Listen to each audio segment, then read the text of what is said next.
Oi, pessoal, tudo bem? Hoje eu vim para conversar com você sobre parágrafo. O que é o parágrafo? O que serve o parágrafo para o texto?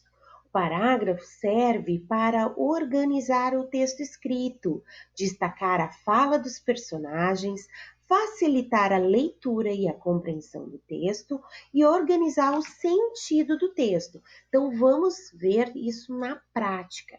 Aqui a prof vai mostrar o texto O Rato do Campo e da Cidade. Vocês estão vendo que aqui tem a margem?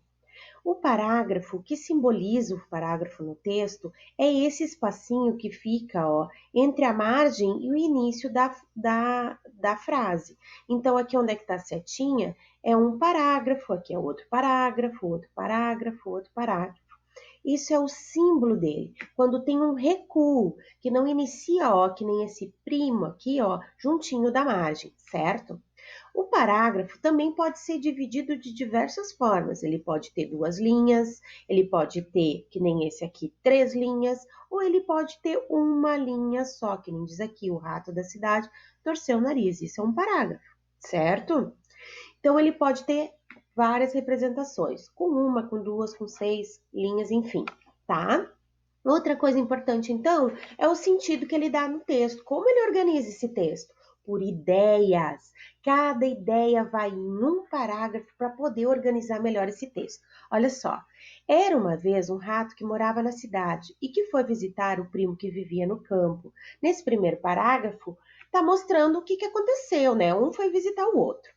O rato do campo era um pouco arrogante, mas gostava muito do primo e recebeu-o com muita satisfação. Ofereceu-lhe o que tinha de melhor: feijão, toucinho, pão e queijo. Aqui mostra como o rato do campo recebeu da cidade.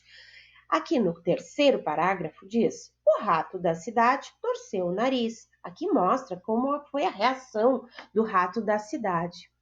E no quarto parágrafo é uma fala, por isso que tem esse travessão. Sempre que um personagem fala, ele aparece esse travessão aqui, ó. Então, não posso entender, primo, como consegues viver com estes pobres alimentos. Naturalmente, aqui no campo é difícil obter coisa melhor. Vem comigo e eu te mostrarei como se vive na cidade. Depois de que passares lá uma semana, ficarás admirado de ter suportado a vida no campo. Aqui, nesse quarto parágrafo, mostra como o primo da cidade está se sentindo, o que ele achou do campo e convida o primo para ir para a cidade. Então, nesses quatro parágrafos que a prof mostrou, são ideias diferentes, mas que estão, né, unindo o texto. Então, por isso que eles foram organizados em parágrafos, certo, pessoal? Quando a prof diz assim, faça um parágrafo de 5 linhas, quer dizer que eu estou pedindo para vocês fazerem um pedacinho desse com 5 linhas, certo? Então, toda vez que a gente inicia um parágrafo, a gente não pode esquecer da letra maiúscula no início de frase, que é iniciar a frase, e o ponto final, que é no final da frase, né? Nem sempre só no final, por exemplo, pode ter uma frase que tenha mais pontuações, vírgulas, né? 2 pontos, ponto final, enfim. Certo, pessoal? Então, eu espero que vocês tenham entendido sobre parágrafo e logo, logo a gente vai estar trabalhando sobre isso. Um beijo grande e até mais.